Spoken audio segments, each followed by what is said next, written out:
Good morning all of you. मैं जो project आज प्रेजेंट करने चाहता हूँ या जो बात आपको बताना चाहता हूँ वो एक विद्या अमृत महोत्सव प्रोजेक्ट के तहत जो अभी इनिशिएटिव है गवर्नमेंट ऑफ इंडिया का। तो इसी के अंतर्गत जो मैंने टॉपिक चूज़ किया है वो है developing moral ethics among students. अब ये है कि मैंने ये टॉपिक चुना क्यों है, ऑब्जेक्टिव क्या है मेरा। ऑब्जेक्टिव सिंपल है कि मैं एक बच्चे को इम्पोर्टेंस दिखाना चाहता हूँ कि उसकी ज़िंदगी में वैल्यूज़ की इम्पोर्टेंस क्या है। क्योंकि देखिए हम हमारा मानना है कि जो भी हम सीखते हैं बचपन में, चाइल्डहुड में जो भी हमने सीखा होता है वो एक आस्ता-आस्ता हमारी हैबिट बन जाती है। तो अगर हम कुछ ऐसी एक्टिविटीज़ करते हैं जो कि बुरी होती है, तो हम कितना भी फिर जब हम ओल्ड एज तक भी पहुँचने लगते हैं या यंग एज में भी होते हैं, तब भी वो आदत छूटते-छूटते बहुत मुश्किल होता है और कभी-कभी तो ना के बराबर होता है। मॉरल वैल्यूज़ की बात आप करोगे तो मॉरल वैल्यूज़ जो है ये एक पाइवोट है, ये सेंटर में है। इसी के इर्द-गिर्द सारे स्किल्स जो भी डेवलप आप चाइल्ड का करना चाहते हो, सारे स्किल्स टीचिंग से रिलेटेड करिकुलर और को-करिकुलर एक्टिविटीज़ जो भी आप कराओ, उससे जो भी आप सिखाना चाहते हो, वो सब उसका बेसिक है moral education, moral values inculcate करना चाइल्ड में। क्यों? अगर बच्चा कहीं मॉरल एजुकेशन में लैग करता है तो उसका रिज़ल्ट हमारे को बहुत हार्श मिलता है। ड्रॉप आउट स्टूडेंट्स या जो ड्रग एडिक्ट्स, ये सारा इसी की देन होती है। और कश्मीर में तो आजकल एक ड्रग कल्चर घुसता जा रहा है, अपने पाँव पसार रहा है। और ऐसे में moral education right from our home, हमारे घर से हमारे को मिलना चाहिए, हमारे बच्चे को बिल्कुल ध्यान रखना है। उसके बाद स्कूल में भी हमारे को उसी तरह से उसको एजुकेट करना चाहिए, क्योंकि ये सिर्फ़ एक टॉपिक नहीं है, मैं तो टॉपिक लेके आया हूँ, लेकिन एक कश्मीर में इस टाइम जो सिनेरियो बन रहा है, जो हालात बन रहे हैं, इस हालात के मद्देनज़र इस वक़्त हमारे को आने वाली जनरेशन जो है, वो हमें अंधकार में जाती हुई नज़र आ रही है। और हमारा एक दायित्व बनता है कि हम इस मॉरल एजुकेशन को एज़ अ सब्जेक्ट भी इंट्रोड्यूस करें। मैं तो रिक्वेस्ट करता हूँ जम्मू कश्मीर एडमिनिस्ट्रेशन से कि वो इसको एज़ अ सब्जेक्ट इंट्रोड्यूस करें, मॉरल एजुकेशन को एक फुल फ्लेज 7th सब्जेक्ट या 6th सब्जेक्ट आप इंट्रोड्यूस करिए प्राइमरी स्कूल में, बहुत ज़रूरी है। क्यों हम इसको ज़्यादा मैं क्यों दे रहा हूँ? देखिए आप जानते हैं, जब हम ये तो पुरानी कहावत है, when wealth is lost, nothing is lost, health is lost, something is lost and when character is lost, everything is lost. तो जो मॉरल वैल्यूज़ है ये एक मैं बोलूँगा कि एक स्ट्रॉन्ग रूट्स है, एक इंसान के, एक बच्चे के स्ट्रॉन्ग रूट्स हो जाते हैं। आप इसका एग्ज़ाम्पल आप ले लीजिए पेड़ से। जिस पेड़ के स्ट्रॉन्ग रूट्स होते हैं, देखिए कितना हरा-भरा होता है। और जिसके रूट्स ही स्ट्रॉन्ग नहीं होते हैं, मिट्टी निकल गई होती है उसमें से, आप देखिए कि वो उसमें कीड़े लग जाते हैं और जल्दी से जल्दी वो गिर जाता है, खराब हो जाता है। इसी को कंपेयर करिए आप बच्चे की हेल्थ के साथ। अगर एक बच्चे के वैल्यूज़ स्ट्रॉन्ग है, अगर उसका मॉरल एजुकेशन स्ट्रॉन्ग है, अच्छे आदात है, अच्छे-बुरे की उसको पहचान है, तो आप देखिए उसकी जो थॉट है, सोचने-समझने की शक्ति भी जो होती है, बड़ी हेल्दी थॉट्स होते हैं। उसकी ज़िंदगी बड़ी हेल्दी होती है। वो अच्छे-बुरे की पहचान कर पाता है, वो एक राइट पाथ पे चलता है। और वो कभी भी ऐसे चाहते हुए भी, अगर उसके इर्द-गिर्द कोई माहौल ख़राब होता भी है और वो उसका जो उसके रूट्स जो है स्ट्रॉन्ग है, मॉरली वो स्ट्रॉन्ग है, वो कभी भी ऐसी हरकत नहीं करेगा जो उसको नहीं करनी चाहिए।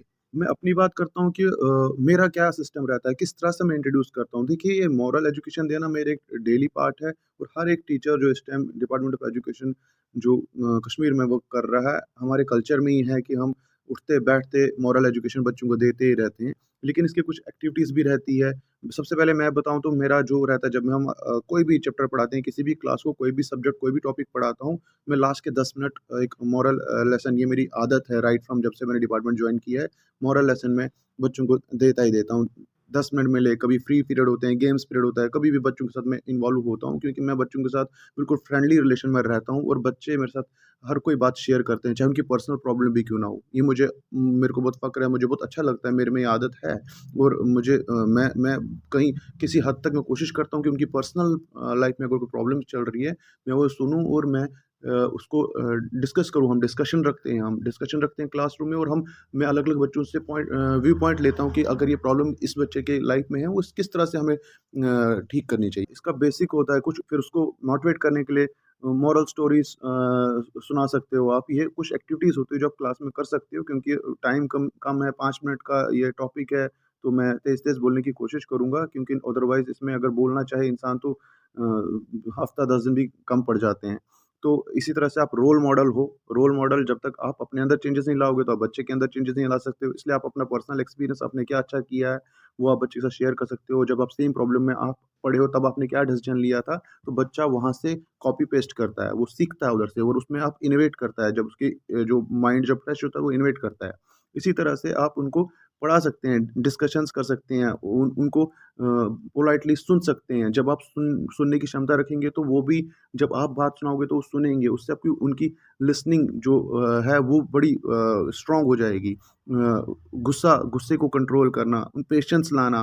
देखिए आजकल स्मार्ट लाइफ है, स्मार्ट बोर्ड्स है, यूट्यूब्स है, उनके ज़रिए आप टेक्नोलॉजी की मदद से बहुत सारे मॉरल लेसन्स आप पढ़ सकते हैं, सुन सकते हैं, बच्चों को सुना सकते हैं डायरेक्टली। तो उनके उनके जो आदत है वो अच्छे कर सकते हैं। और अगर कहीं न कहीं वो उस ट्रैक से हट रहे हैं, तो रिमाइंड कराना। हर काम को अधूरे छोड़ने से वो काम अधूरा रह जाता है। मुझे याद है, मैं आपको 2015 में लेके जाता हूँ, जब प्रथम फाउंडेशन का इनॉग्रेशन हुआ था। बहुत ज़बरदस्त तरीके से कश्मीर में उसको वेलकम किया था। लेकिन unfortunately I don't know for what reasons कि उसको आधे में ही रोक दिया गया। 1 ही 2 ही उसके हुए, उसके बाद परवाज़ आया। लेकिन सही ढंग से उसको अगर आगे लिया होता, तो आज हमें इस सिस्टम की ज़रूरत ही नहीं पड़ती। हम बहुत आगे निकल गए होते। बहुत अच्छा इनिशिएटिव था, बट उसको क्यों रोका गया, आई डोंट नो। अब कुछ एक्टिविटीज़ हैं जो मैं यूज़ करता हूँ, क्योंकि मैं बॉयज़ मिडल स्कूल अशोका में काम कर चुका हूँ। और मेरे को वहाँ पर डिसिप्लिन कमेटी का हेड रखा था। तो मैंने कुछ आदात रखे थे, जैसे बच्चों को पास बनवाए थे मैंने। लकड़ी के पीस पे मैंने पास लिखता था। छोटी-सी चीज़ है ये, बहुत माइन्यूट है। और जब भी बच्चे को टॉयलेट जाना है या पानी पीने जाना है, जो कि गवर्नमेंट स्कूलों में बहुत आम है कि बच्चे जाते हैं पछून और वापसी इवन 25 और 5 लड़कन यारन और तो पछून और साल का वापसी फेरन। तो उसके लिए मैंने पास रखा था कि एक पास मैंने एक क्लासरूम में रखा था, जिस पे एक सिग्नेचर होता था टीचर का। और पर्टिकुलरली मेरे को अब डिसिप्लिन कमेटी का हेड था, तो मैं पूरी क्लासरूम में वो पास मैंने इंट्रोड्यूस किया था।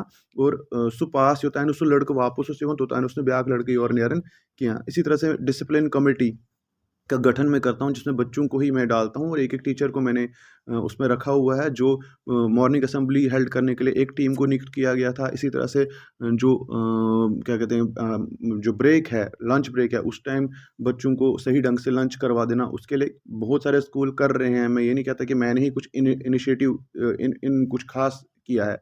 लेकिन मैं भी इस तरह से इसको सही ढंग से करने की कोशिश करता हूँ। इस तरह से एक एक्टिविटी है एडमिनिस्ट्रेटर ऑफ द डे। इस दिन को हम, जैसे आप, मुझे याद है मेरे चाइल्डहुड से हमारे टाइम हमारे स्कूल में क्या होता था, टीचर्स डे के दिन हमारे को पूरा स्कूल हैंडओवर किया जाता था। जो हमारे टीचर्स थे वो बैठ जाते थे, तो उनके लिए हम पार्टी अरेंज करते थे और पूरा स्कूल एज़ इट इज़ चलता था। ऐसा नहीं कि छुट्टी होती थी। हम उसको हमारे एक प्रिंसिपल चुना जाता था। वो टीचर्स ही चुनते थे। वो उसको प्रिंसिपल की कुर्सी पकड़ाई जाती थी। वो प्रिंसिपल पूरा एडमिनिस्ट्रेशन, अकाउंट्स हैंडल करने के लिए हमारे को एक बच्चे को दिया जाता था।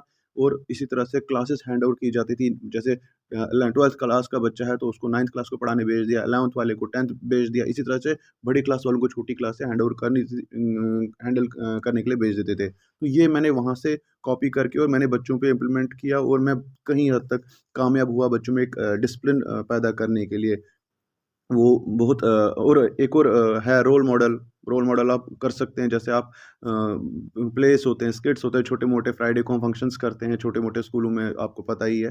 तो वहाँ पर आप कोई जो रिनोल्ड पर्सनैलिटीज़ होते हैं, साइंटिस्ट्स होते हैं, उनकी एक, जैसे बहुत बार आप देखते हैं फंक्शन होते हैं, तो कोई गांधी जी का प्ले कर लेता है। क्यों करते हैं? क्योंकि वो एक ऐसी पर्सनैलिटी होती है जो बहुत अच्छा काम की हैं लाइफ़ में। तो उनकी एक छोटी-सी जब हम स्किट्स करते हैं, रोल मॉडल करते हैं, तो वो बच्चे में अच्छे आदत बन जाते हैं। इसलिए हम इस तरह के करते हैं। कुछ और एक्टिविटीज़ करते हैं, जैसे कोऑर्डिनेटेड एक्टिविटी है, जिससे बच्चे को कोई टास्क दे दिया और वहाँ पर आपको ध्यान रखना है कि बच्चा चीटिंग ना करे, वो गेम फेयरली खेले। तो इससे सोशल डेवलपमेंट बच्चे में हो जाएगी। इसी तरह से प्रॉब्लम सॉल्विंग एक्टिविटी हो जाती है, जिसमें बच्चों को आर्ग्यूमेंट्स करने का, अपना ओपिनियन देने का पूरा मौका मिलता है। वो उनके अंदर सेंस ऑफ रीज़निंग डेवलप हो जाती है, मॉरल डेवलपमेंट हो जाती है, पेशेंस आ जाती है, क्योंकि जब एक ओपिनियन दे रहा है, दूसरा सुन रहा है, देन आपके आर्ग्यूमेंट हो रहे हैं, उनमें बड़े अच्छी ढंग से गुड मैनर में आर्ग्यूमेंट्स होती है, तो उसमें बच्चों में पेशेंस आती है। इसी तरह से जो बच्चों को उनको एक दूसरे की मदद करने के लिए छोड़ दीजिए। पर्टिकुलरली मैं तो बोलूँगा जो हमारे में एक मेल डोमिनेंट सोसाइटी रह चुकी है, हम उससे जूझ रहे हैं। क्योंकि जब हमने अमूमन घर में देखते हैं कि हम बोलते हैं घर में कोई काम होता है, बर्तन धोने का काम है, चाय बनाने का काम है, तो हम बोलते हैं हिशना कौर मनु ये कार्य, लड़के को हम ये हवा नहीं देते हैं। लेकिन जब उस लड़के को इंडिविजुअली बाहर हॉस्टल लाइफ जीनी पड़ती है और वहाँ पर उसको किन मुसीबतों का सामना करना पड़ता है, मुझे मालूम है। तो इसलिए हम एक रोल प्ले ऐसा भी कर सकते हैं कि कुछ काम दे दिए, कुछ टास्क दे दिए, एक दूसरे की हेल्प दे दी कि एक स्क्रिप्टेड वे में हम उनको मतलब प्ले वे मेथड में चाय बनाओ और लड़की की मदद करो। ये छोटी-छोटी चीज़ें हैं, आपको एक्चुअल में चाय नहीं बनवानी है, बट प्ले वे मेथड में आप एक जो आपके एक्टिविटी रूम है, वहाँ पर आप ये सब प्ले कर सकते हो, ताकि लड़के के अंदर जो मेल डोमिनेंट सोच है, ये थोड़ा बाहर आ जाए और जेंडर इक्वालिटी की बात भी इससे उनके अंदर क्लियर हो जाएगी। आप क्या कर सकते हैं, वो म्यूचुअल इंटरैक्शंस सेशंस भी रख सकते हैं। बोलने को तो बहुत है, बट आज के लिए इतना ही। Thank you.